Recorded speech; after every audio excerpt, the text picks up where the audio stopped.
it on? I can never tell. Is it on? The blinking red light is on. Oh, okay, here we go. Hello, and welcome to this week's episode. I am your host, Bane.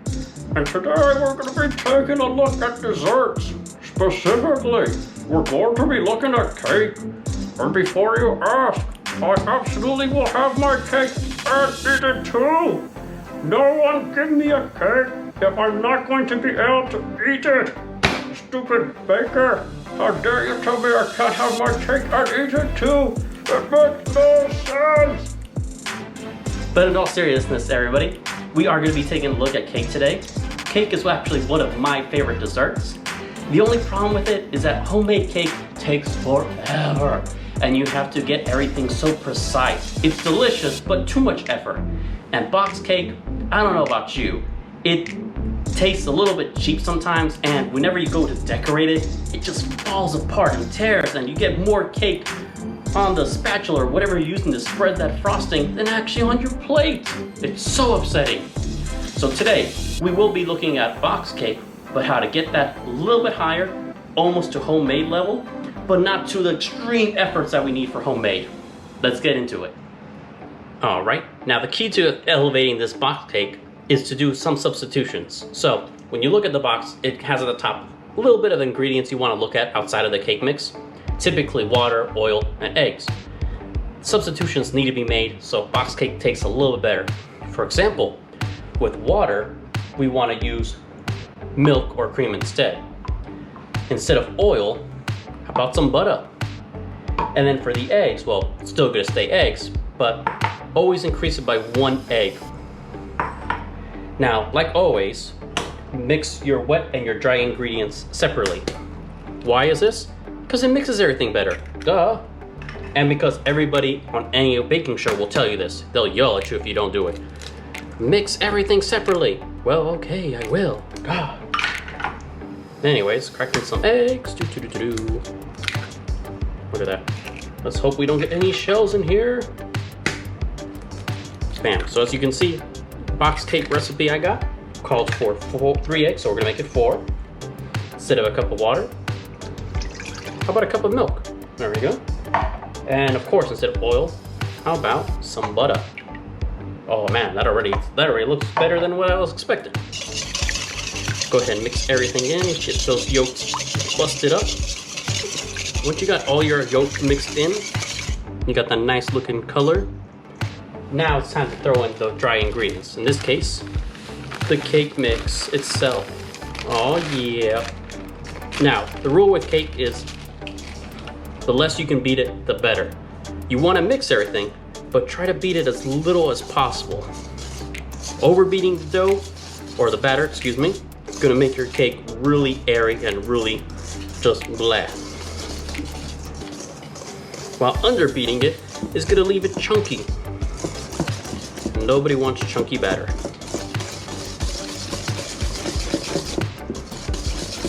There we go. Now you might be wondering, why are you mixing it by hand when you have a nice KitchenAid mixer? We saw it. Well, I actually prefer doing it by hand. Why? Because it's fun. I enjoy this, but if you have a hand mixer, a KitchenAid mixer, or someone else to do this, have them do that instead. Let's see. Don't want to miss any of that batter.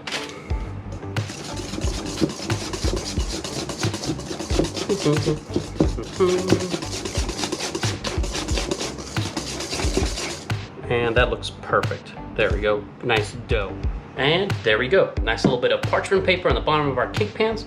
Time to get that cake batter in.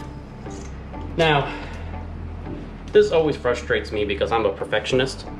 You always want to try to get equal amounts of batter, which is never going to happen unless you measure it precisely, which, I mean, if you're making box cake, you're already not going to be worrying about that.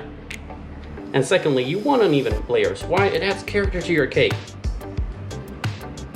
Makes it believable that you made it rather than mass-produced somewhere. Now remember, you want to grease your pans with butter or that cooking spray. It'll save your life when it's time to cook. or excuse me, when it's time to decorate. There we go. Now, save yourself some time. While you're all doing this, make sure you're preheating your oven. I know I am. And with ovens, if you have a thermometer, use that because your oven will never be the temperature you set it at. Trust me, I know. I've made that mistake. So preset that oven and have fun. Make multiple cakes so you can figure out how hot or how cold your oven really is. Adjust it. Besides, you get to make more cake.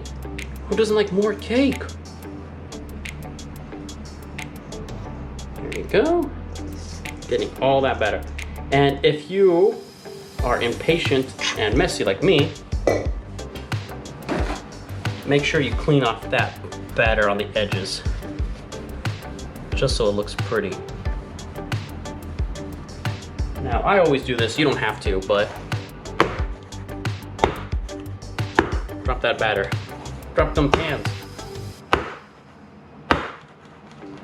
Bam. And into the oven they go.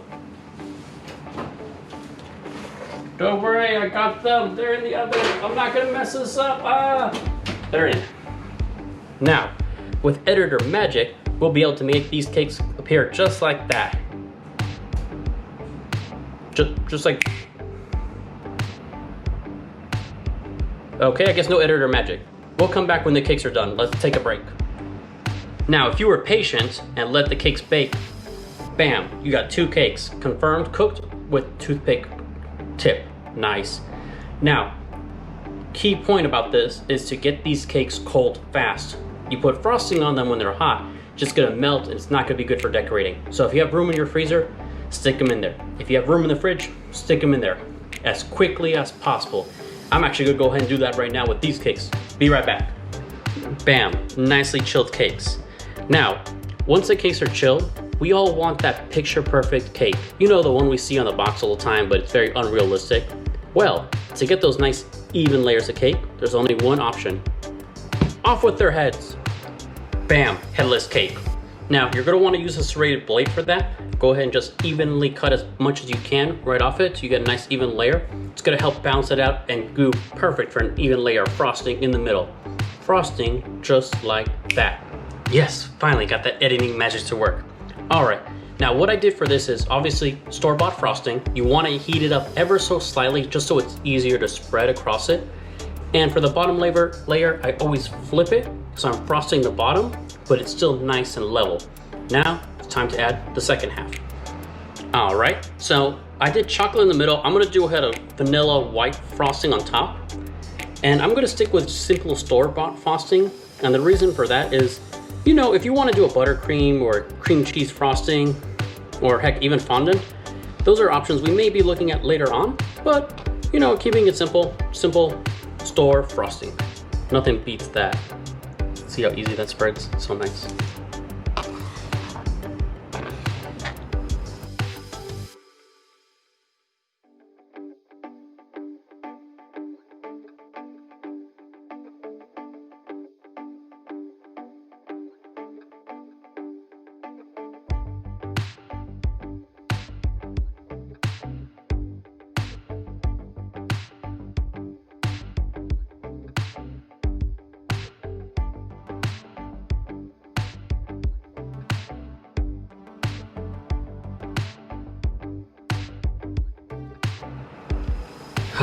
Woo, that took a minute, but now we have a perfectly frosted cake, chocolate in the middle, vanilla on the outside, 2-layer cake. Whoa! And there we have it, ladies and gentlemen. Elevated box cake. Oh, so delicious. Actually, it looks so good, I think I'll give it as a gift to my off-star co-star. Well, thank you. There we go. All right, so that's gonna be another episode. Thank you so much for tuning in and sticking with me this long.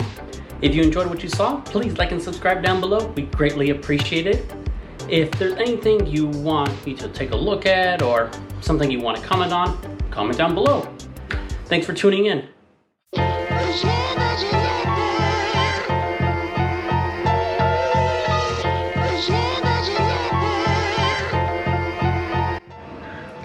You almost thought I forgot, didn't you?